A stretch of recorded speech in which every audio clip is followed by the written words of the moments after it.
Chapter 15, Scary Stories. The long-promised new palace women finally arrived. 3 of them came to the Jade Pavilion. Everyone but Maomao seemed to know them already. Maomao observed the 3 newcomers and immediately thought, their names don't match their looks. Maomao only really remembered things that interested her, so it was hard for her to start conversations with the new girls for a while. Well, she'd never been that much of a talker to begin with, so a simple "hey, you" would work.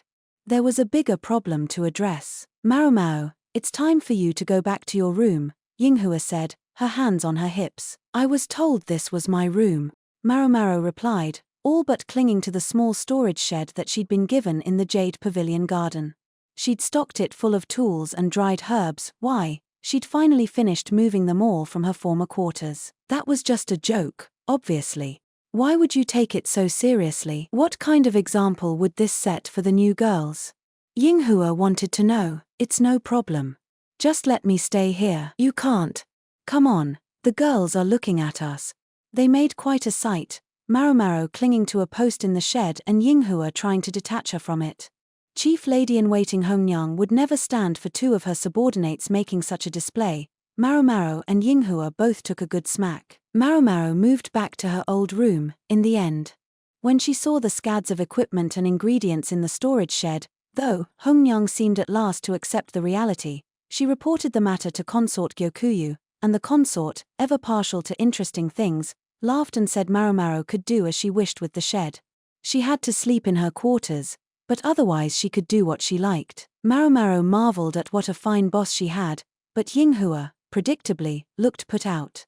Now she watched as Maomao gleefully began working in the little building. The tea party was over, and they had no more obligations until dinner. With the 3 new girls, the amount of work any one of them had to do had plummeted. Sigh.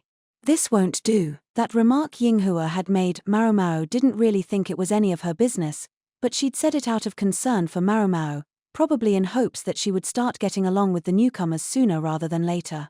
At snack time today, she'd likewise tried hard to get Maomao and the new trio all involved in the conversation.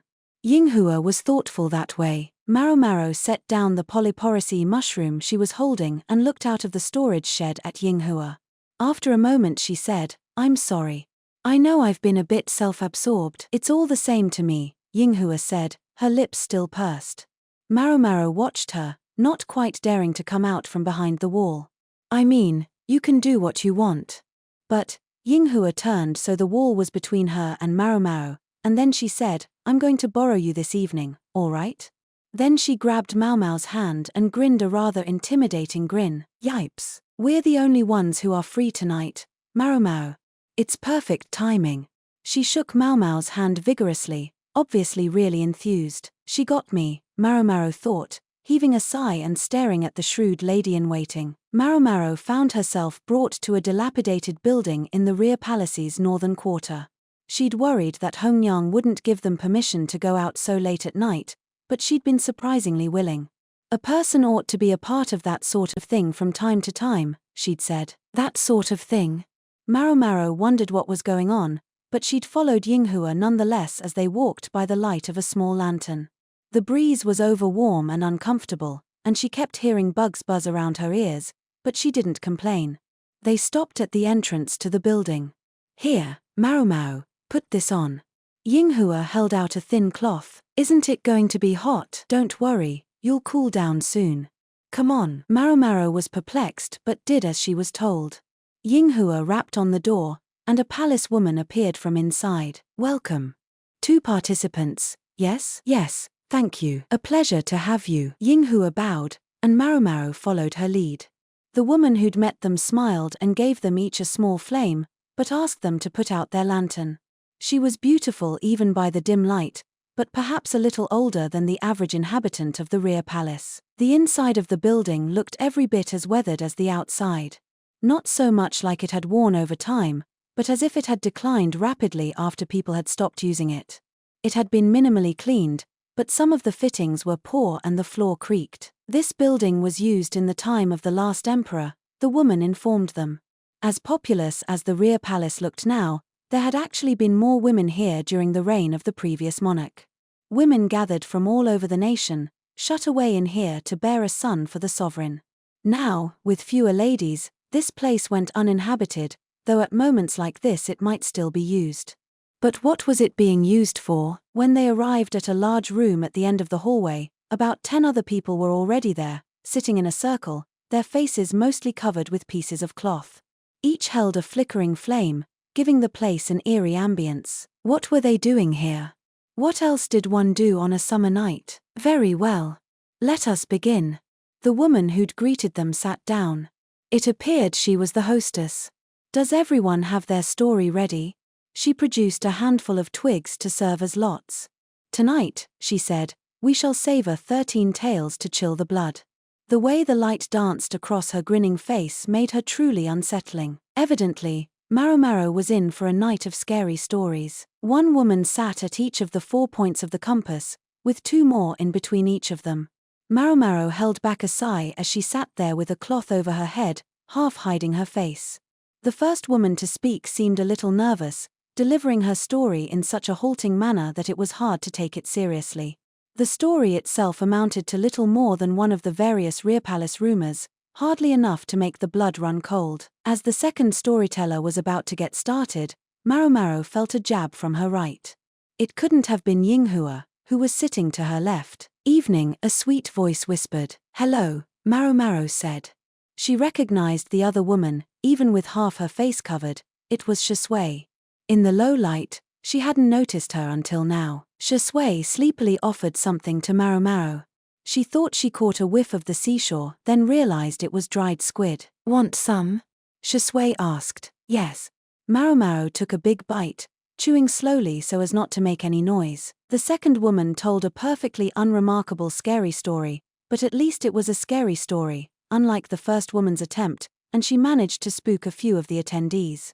Indeed, the cloth slipped from Yinghua's face, and from time to time she could be seen peeking out from between her fingers. That was her business, but she would also occasionally cling to Maomao.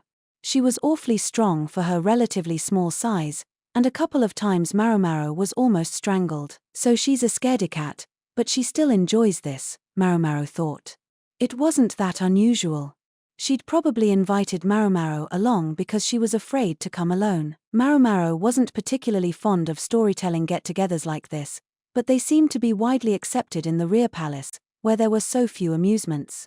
After all, even Hongyang had agreed to let them come here, and Shisui was present as well, although Maomao had the feeling Shisui would have managed to show up with or without permission. And so it went, until half the women had told stories. Each time one of the tales was over, one of the lights in the room was extinguished, so that now there was half as much illumination as there had been at the beginning. The seventh woman's turn to tell a story came. Maomao listened vacantly, chewing on a mouthful of squid. The woman's flame flickered on her pale face as she began to speak. This is a story from my hometown. There's a forest there, which everyone has always been told not to go into. They say if you do, you'll be cursed, and your soul will be consumed by ghosts. One time, though, there was someone who didn't listen.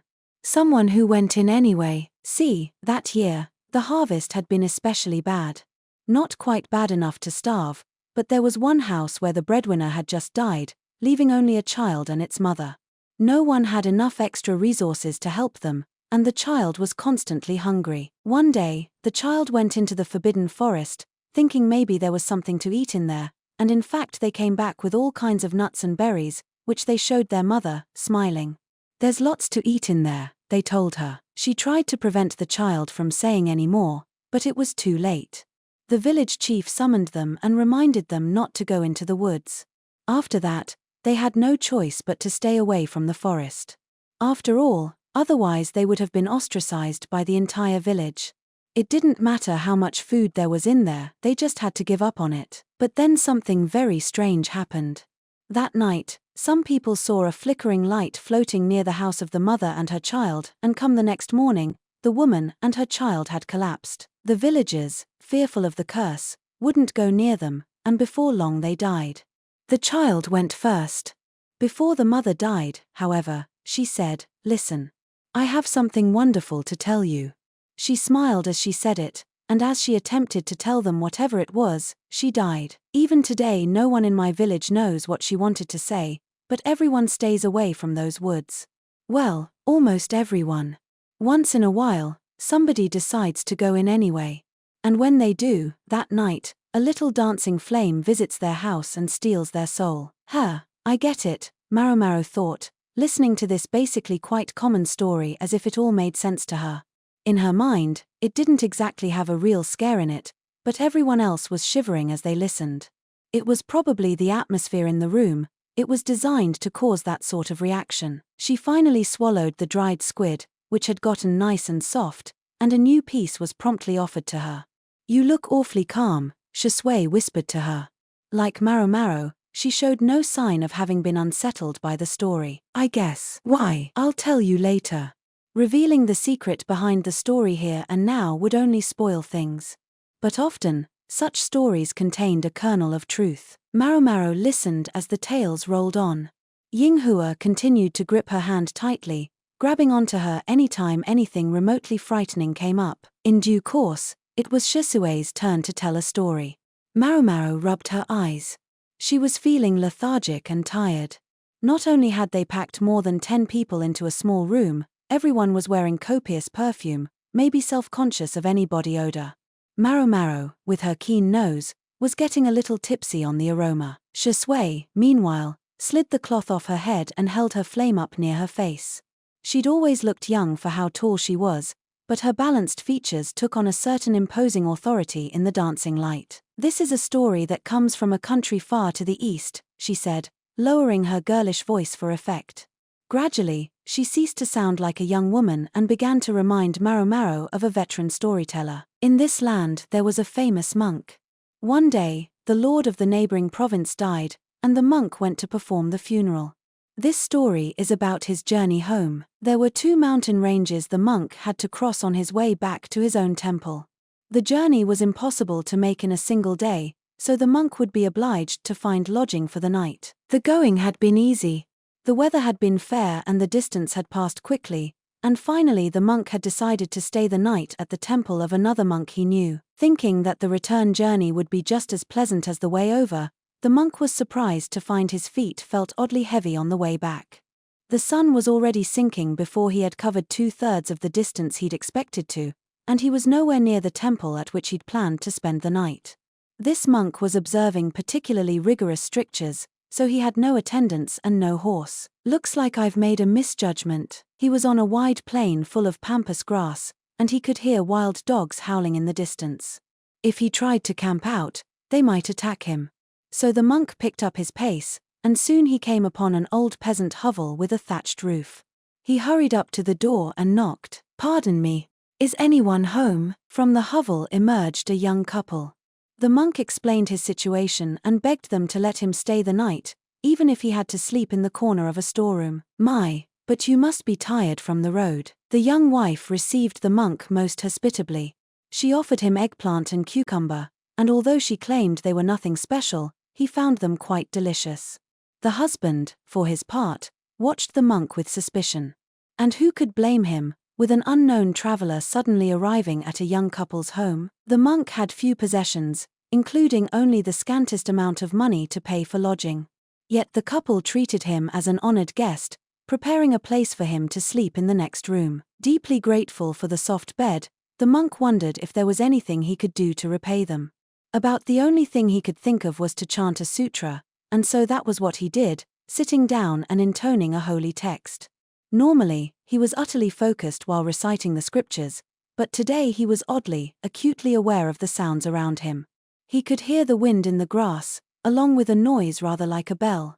Insects, maybe. The monk continued to chant, but he listened closely, and then he realized that the bell-like sound was a person's voice. "What shall we do, dear?" It was the lady of the house. "Nothing to do. It's enough." Another bell, the husband's voice. The monk thought they sounded strange, but once he had begun chanting a sutra, he never stopped until he was finished. Now, dear, that will never do. I don't want to be left alone." The woman was raising her voice. They didn't seem to think the monk could hear them, but his ears were better than the average person's.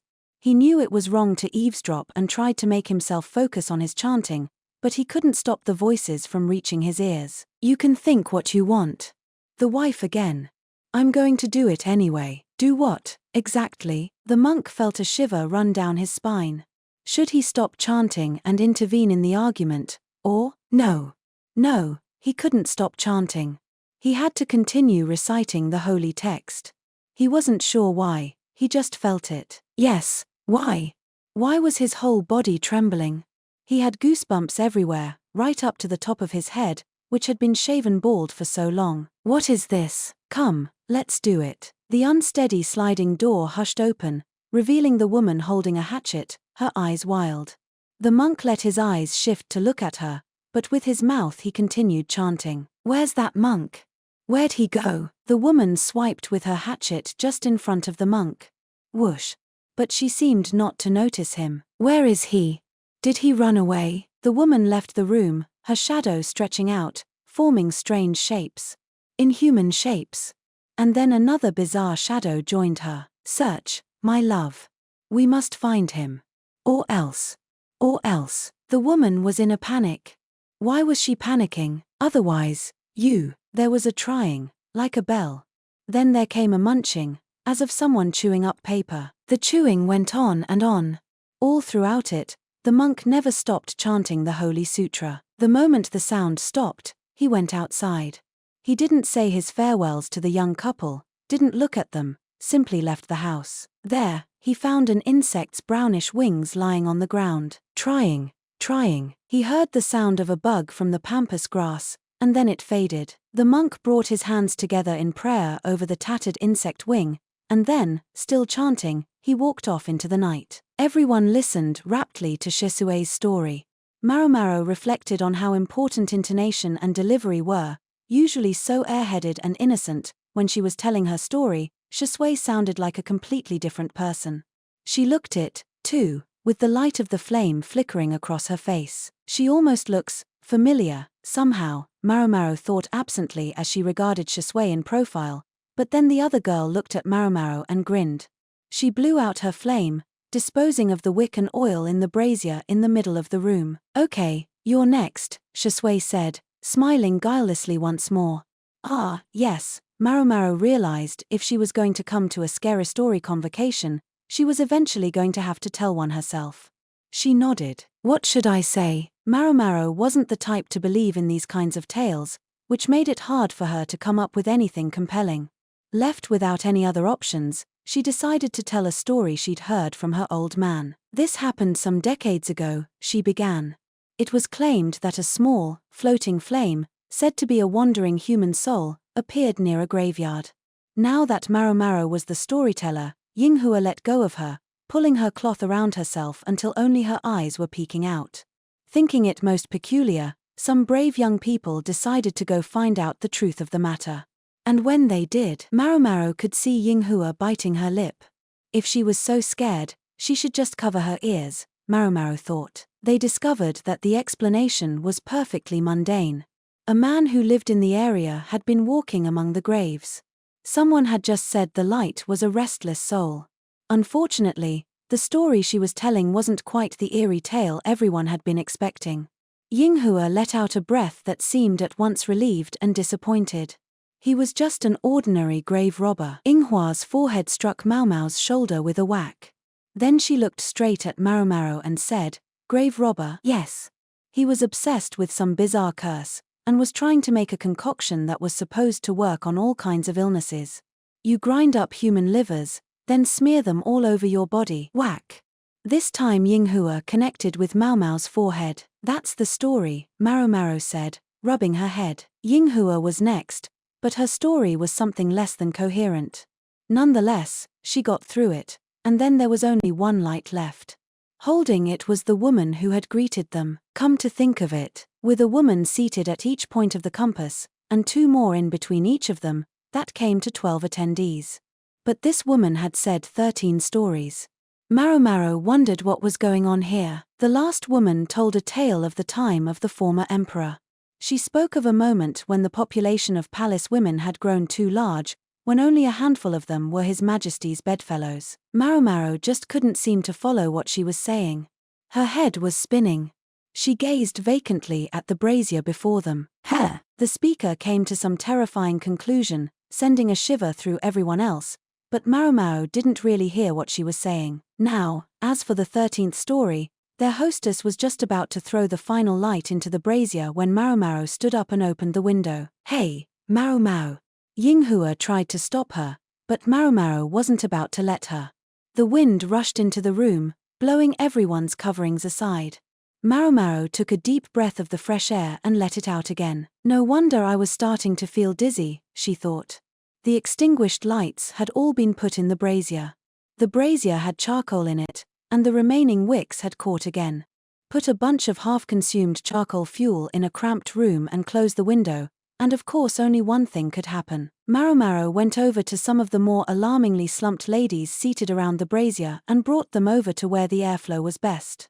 Yinghua, belatedly catching on, started to help. Burning a flame in an airless space produces gases harmful to the human body. That was why she'd felt in more and more of a stupor as the night went on. I was too slow noticing it, Maomao admonished herself, wondering why she hadn't picked up on it sooner.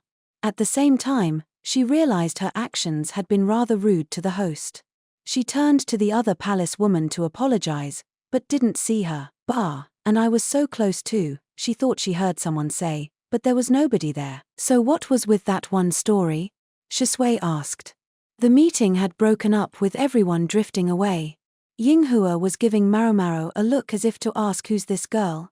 Shisui still had her cloth over her head, seemingly happy that way. What one story? Maomao asked. Shisui meant the story of the flame in the forest. She hadn't forgotten that Maomao had promised to tell her the story's secret. The prohibition on going into the woods might have been a superstition, but that doesn't necessarily mean there was no good reason behind it. For example, suppose the forest was dangerous. Suppose it was full of food, but also full of things that couldn't and shouldn't be eaten. That could have inspired the ban. And what then? Suppose someone new came to the area, someone who hadn't grown up in the village. By then, you mustn't eat what grows in the forest, for it will harm you had, over many years, become simply don't go into the woods. And precisely because people had observed the restrictions so scrupulously, nobody knew how to distinguish what was and wasn't edible in the forest. All of this suggested the following: racked with hunger from the crop shortage, the mother and child tried to sustain themselves on the abundance of the forest. Knowing they were violating the village's customs, however, they did it secretly, when no one would see. They snuck into the forest in the brief moments of twilight, while there was still light but it was difficult to see anyone, and gathered mushrooms and berries. They returned home with the sunset, never knowing what they had harvested. There's a fungus called the moonlight mushroom, Maomao said. It looked much like the ordinary oyster mushroom. It looks quite edible, but in fact it's poisonous and induces nausea when eaten. As its name suggests, it has one unusual characteristic, namely, the mushroom glowed after dark. The fruiting body was indeed quite delicious, so delicious, in fact, that she hadn't been able to help herself from chopping one up and eating a bit of it, whereupon her old man had forced her to vomit it back out, one of her most pleasant memories. In any event, the mother and child had gathered the mushrooms before they glowed, so they never knew what they had as they walked along that dark path. The glowing of the mushrooms in their basket might have looked to some distant observer like the floating flames believed to be wandering human souls. Meanwhile, when the woman and her child got home and lit a light, the fungus would cease to shine, looking perfectly normal as they emptied out their harvest and ate it. Moonlight mushrooms weren't ordinarily poisonous enough to kill, but what if they were eaten by someone who was severely malnourished? The child would die first, followed by their mother. Then there was the question of what the woman had tried to say at the end. Perhaps she'd tried to tell the other villagers there are delicious mushrooms in the woods or something of the sort. A little act of revenge toward the neighbors who had refused to help her or her child. So that's what it was. Shisui fluttered her cloth, looking satisfied. Then she said, "Okay, I've got to go this way," and then she went pattering off like a little girl. She struck Maomao as quite a free spirit, and not especially interested in what anyone else thought, not that Maomao was one to judge. So it's not so scary after all, Yinghua said. She was puffing out her modest chest bravely, very much the opposite of how she'd acted earlier. I'll bet the other stories have explanations like that too. Maybe, Maomao said. I wonder. Together, she and Yinghua headed back to the Jade Pavilion. Oh, you're back earlier than I expected, said Hongyang, who was waiting for them. She was doing some stitching, making little adjustments for the fast-growing princess. Yeah, things got a little wild at the end, Yinghua said. I suppose so, Hongyang said, as if this made perfect sense. After the lady who always hosted those gatherings died last year, I was a little worried about who would take her place.